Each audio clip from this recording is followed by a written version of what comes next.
your friends, see, unless you don't like him, you don't like him, you don't see him, okay? Never mind. No, look at somebody you like and say, I love what I do, man. 1, 2, 3, go. Yeah, okay, so that's the first P, you must have passion. Huh? Okay, second P is professionalism. Professionalism is, are you good at what you do? You must be good at what you do. How can you be good at what you do? There's 3 sets of skill needed in our industry, and these are the 3 sets of skill. The first one is core skills. I call it core skills.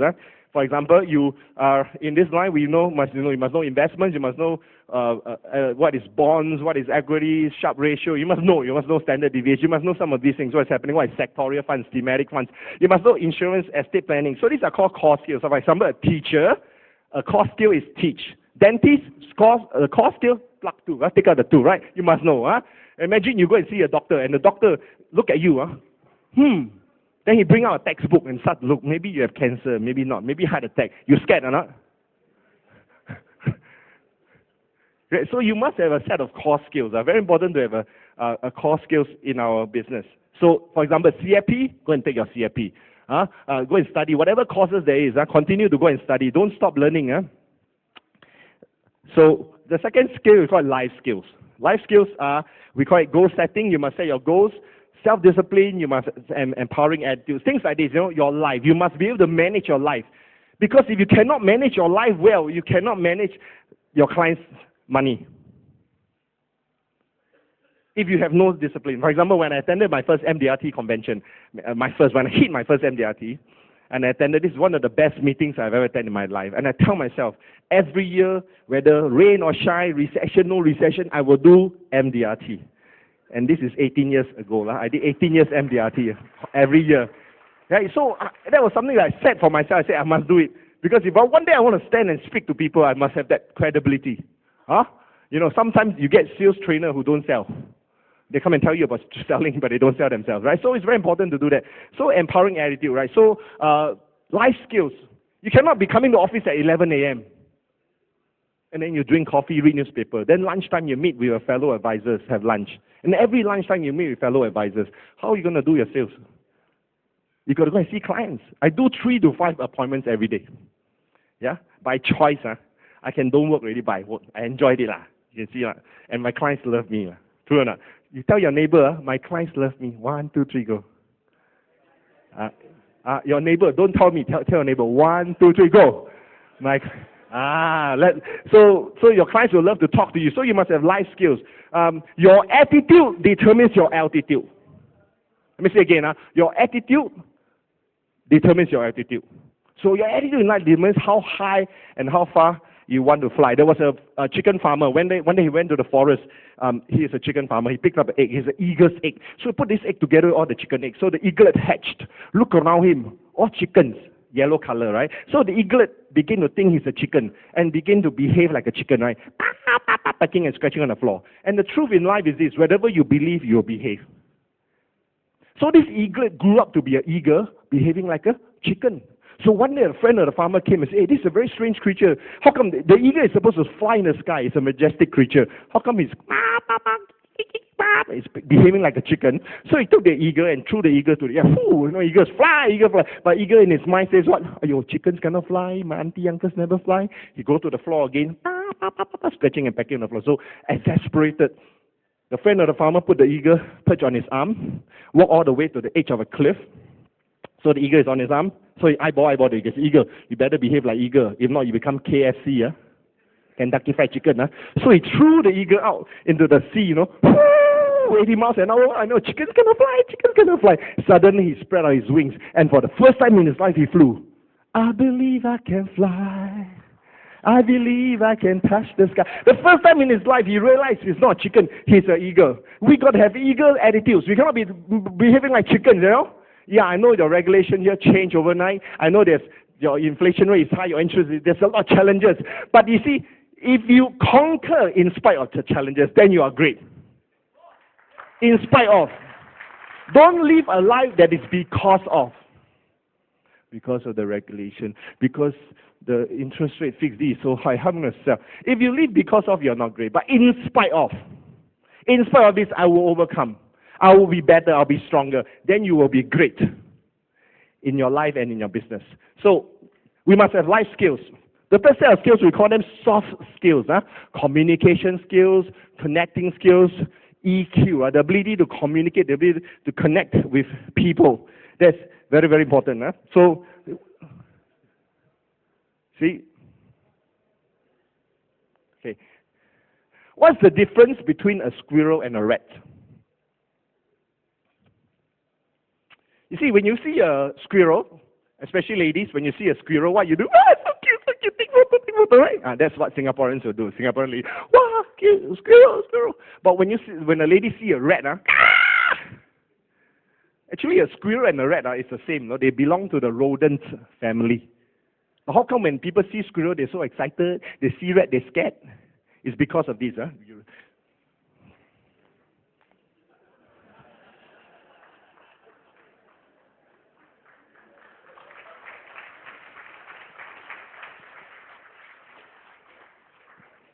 So you need to have good skills, life skills. Okay, first of all, core skills, life skills, and then soft skills. Okay, so I'm going to go back to the last slide, and show you this. Now, we're going to do a permutation. Let you understand what I'm saying. Permutation means, okay, for example, you have an advisor who is very good with core skills, very good with life skills, but no good with soft skills. What happened? Can he do the business well? He cannot talk to people. People look at his face, ayyo, don't like him. All right? Let's look at the second one. If he has core skills and soft skills, but no life skills, can he do the business well? No, because he doesn't set goals, can't wake up on time, don't do the prospecting, don't do servicing, how to be successful, right? What if this person has life skills and soft skills, but lack of core skills? Can he do the business well? No, because you don't have core skills. People ask you about insurance, about investments, you say, I'll go and check, I go back and check. After that, the client won't write you a check. See? So you got to be good in these three sets of skills, okay? So I'm going to share with you some practical things now. Actually, the first book that we are selling, Live Well, Learn Much, Love Often, is that I've written my second book. The title of the second book is called Facts Tell, Story Sells. Facts Tell, Story. I'm going to share with you some stories which you can use immediately after this conference. I tell a lot of stories. You see, most clients, if you show them all the charts, if you do a 40-page financial plan, they fall asleep, right? Sure not? Because if they can read, they don't need you. They go on the internet and buy on their own. The fact is that they need you to help them to understand. So a few stories I'm going to share. First of all, the sword and the shield story. Now, how many of you do insurance also? Can I see your hand? You do insurance part of the business? Okay? Yes, very good. Now, this story is useful for people who, some clients like to buy insurance, don't want to invest, right? Some clients like to invest, don't want to buy insurance. Okay, this story is like this. Listen, the sword and the shield story. I say, Mr. Prospect, insurance is like a shield. Investment is like a sword. In the battle of life, you need both a shield and a sword. So not? So, say, imagine, so if you like to buy, you have shield, but you have no sword. You become very defensive, but you cannot conquer. You cannot accumulate your wealth. You can't retire. What if it's the other way? If you do a lot of investments, but you have no shield, no insurance, suddenly you accumulate a lot of money, then heart attack. Then all this accumulation money, you give for hospitals and doctors. You are saving for them. So don't you agree, Mr. Prospect? In life, we need both a shield, insurance, and a sword, investments. Okay, simple story, right? Tell this story to your clients. The second story, we call the yo-yo story. This story is to help clients to overcome volatility. Right, market is volatile. So, okay, I say, Mr. Prospect or Mr. Client, you see this escalator going up? Escalator? There's this girl playing a yo-yo. Okay? Yo-yo. When you invest with me, you must always look at the girl, not look at the yo-yo. Because if you look at your yo-yo, your heart, blood pressure will be opposite. Now, a lot of people, the share price drop, heart pressure go up, right? So if you look at the yo-yo, the market is like this, right? But you must look at the girl, because the girl in the long term is an uptrend. So look at the girl, don't look at the yo-yo. This is the second story. The third story we call the older you story. Now this story is for retirement planning. Okay, I share with you how you can use this story to talk to your clients. Retirement planning. Suppose you're doing a plan, like 20 years later, and this, let's say Rajesh is 40 years old. So I'll tell Rajesh this. Rajesh, what you're doing with me, putting the SIP, the investments, buying the insurance, what you're doing with me is you are saving up for the older you. Because Rajesh at 60 years old will ask, Rajesh, you now at 40 years old, what are you doing for me? Then I say, Rajesh, if your mother or father needs money for hospital, would you, or see a doctor, would you give? He say, yes. Would you not give to yourself now at 60 years old? Okay, simple story, right? So when you do the presentation, after that you add the stories. Then people can understand. The fourth story is the greater fear story. Now, this one I use for retirement planning. For example, then I use my hand to draw. Okay, so you look at me. Okay, suppose you're 40 years old now. Okay, you're here. And you want to retire at 60 here. Okay? Now, and your goal is, say, this amount of money. Then I tell the client, this, okay, suppose you start here and you want to be very safe. You take no risk. And then the thing will move, but it's no volatility, right? You move. But the time you're 60, there's a gap.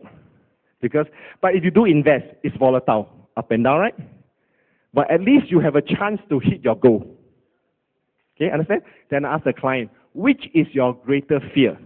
The fear of the gap at 60 or the fear of the volatility? Most of the client will say the gap. Because by 60 years old, you cannot catch. Cannot. So if you tell this story, the client will be conditioned to look further. Because our investment is not short-term, you know.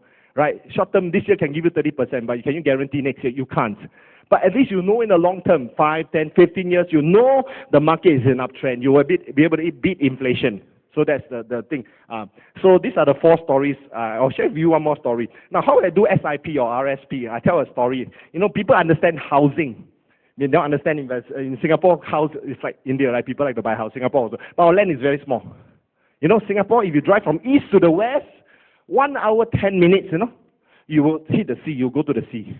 That's how big Singapore is.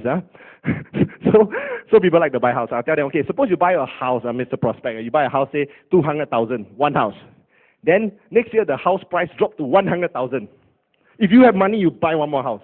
Then third year, the price goes up to 200,000. Then you buy another house. Then I ask Mr. Prospect, do you make money in this or not? I say, because the starting price of the house and the ending price of the house is the same, 200,000. I said, do you make money? He said, yes. Why? Because he bought a house at 100,000. That's what dollar cost averaging does, right? That when the market goes down, and the markets will not be a straight line up. Okay, everybody give me your right hand, give me your right hand. Put up your right hand, put your right hand. This way. Follow me. The market is not this way. Okay? The market is this way. But it's an uptrend. Follow me, uptrend. So when you do SIP, you do RSP, you are buying when the market is so. So the client, when the client call me, market drop, you know, I say, good, market drop, good. You're buying cheap. You buy more units. Clap hands. Right? So when the market drop, it's better. Okay, so yeah, a person with conviction is better than 10 others with only opinions. A lot of us, I think the market will do this, the rupiah will be dead. What's the point, right? You must have conviction. You got to go and do it. Do a plan, do a long term, right? Because really, 5 economists will give you 8 views of the market. And economics is not an exact science, it's an art. Who knows what will happen? Who knows Lehman Brothers will be, the US Fed will say, okay, let it collapse, right? Then AIG and Citibank safe because the impact was too great. So who knows, right? This one is a very powerful story. It's like 3 pots of money. I say, Mr. Prospect or Mr. Client, you must create 3 pots of money in your life. The first pot of money, we call it the emergency cash and short-term pot, where you put savings, fixed deposit, and bonds, right? What's the problem with this pot? How many months of income in the bank you must have? 3 to 6 months at least, right? 3 to 6 months or 6 or more. But the problem in Singapore, right? Singapore, the market is interesting. In Singapore, our bank interest rate is very low. It's 1%. Inflation is about 3%. Right? So I'll tell my clients, because if you put all your money here, in the long term, inflation will eat up your money. You see, there's 2 problems we face in life. We either die too young or we live too old. If we die too young, we are not prepared, our family suffer. If we live too old and we are not prepared, we suffer. True or not? So if you look at this, so I say you cannot put everything in this pot. You got to create one more pot. We call it accumulation long-term pot, where you do mutual funds, ETF, shares, or properties. This pot has the ability to beat inflation. Okay? And then some people like to speculate. If you want to speculate, shares, options, future, commodities, a little bit of money. If you have extra money, you speculate. If you don't have extra money, you cannot afford to lose the money, don't speculate. So I tell my client, okay, you take care of this pot, okay? I take care of this pot for you. And this pot, if you don't have extra money, you cannot lose, don't have this pot. Just create this two pot, you'll be okay. So you take care of the first pot, I take care of your second pot for you. So this is called a 3 pots of money story. So the story useful? Yes? Okay. So when my next book is up, it's all inside. You can get a copy of it. So, okay, professionalism. Grow yourself and your business will grow with you. You got to grow yourself.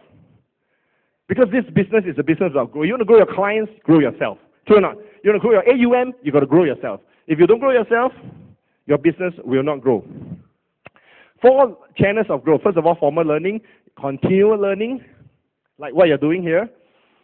Peer learning, coaching, find coaches, find mentors, do role plays, learn from one another. And then lastly, teach others. The best way to learn is to teach. Now, what you learn today, like on these 2 days of conference, when you go back to your office, go and share, teach somebody. Because when you teach, you really learn. You'll be a good learner when you are a good teacher. So there are 4 ways we can learn. You must always grow yourself, right? So processes, okay, processes. And then do you have systems for what you do? Do you have systems for what you do? We bring our time, talent, and energy into the business. Therefore, we have to maximize and not waste our time, talent, and energy. Life is time. Time is life. Say again, life is time. Time is life. If you waste time, you waste your life away. So we bring everything to bear in the business. So how? How can we? In my business, we've created 4 processes: lead generation, financial planning process, follow admin process, and then client servicing and update process. Okay, you got to create processes. A lot of advisors are good with passion. They are good with purpose, but they are poor with processes. They do everything on their own. They do one small case at a time. So if you improve your processes, your business will grow. So everybody give me your hand. Give me your hand, right hand. Okay, simple formula. You teach your children this. Okay, everybody follow me what I say. And okay, first of all, educate the head, enrich the heart, empower the hands. Follow your vision and passion. You will be successful. One more time, everybody. One more time. Louder, please. 1, to educate the head, enrich the heart, empower the hands. 3H, the head, the heart, the hands. Then you follow your vision and your passion. You will be successful in your life. Yes or no? So, I'm going to share with you how I do some of these lead generation, financial planning processes. Okay, so let's look at systems. How do I get leads? There's 3 reasons why I see prospect or clients. First, business related. Second, non-business related. Third, I see to get referrals or invite to clients monthly education seminar. I have this clients education seminar in my office. We do it once a month, every month, and we provide dinner for the clients to come. And normally we ask clients to invite friends. I say, you come alone, no use. For example, let's say my client has a sister. I say, I plan for you. You can retire. If your sister don't plan and cannot retire, you have to help her, Then it will compromise your retirement, right? Don't you agree? Oh, yeah, I better bring my sister to the talk. So you have to tell them why they. So I do it monthly, and I also do a lot of educational seminars outside my office. I go to companies, lunch talk. I always tell them it's a welfare talk. You must have welfare. If you don't have welfare, you have a lot of farewells.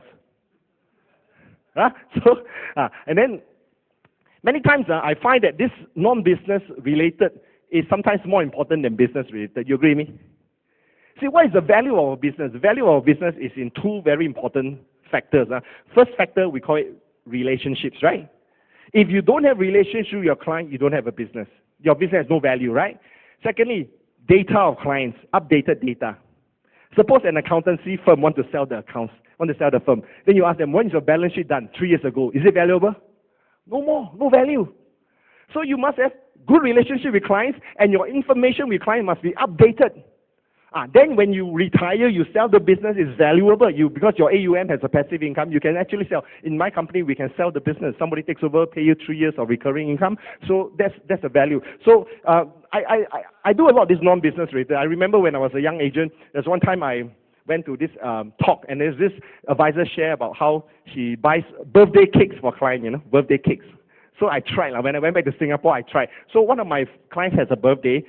He has a birthday. So I bought a birthday cake. I didn't call him. I didn't say anything. I just go to his office and I put a birthday cake. Of course, I was shaking. I was so frightened. Never do it before, So I walk in and I shouted, "Happy birthday to you! Happy birthday to you!" And I went to his room. I put the cake there, and he was so surprised and shocked. And he was very thankful to me. Then after that, when I left, the client's birthday, his colleague said, "Hey, your brother, that one your brother." He said, No, that one my insurance agent. They say, "Wow, your insurance agent so good. My insurance agent never even called me for birthday." Hey, what's his name? Give me the contact. I get a lot of referrals. So you do things that people don't do, then you will be outstanding. So I do, it's non-business related things. And remember, sometimes the non-business part of the business is more important than the business part of the business.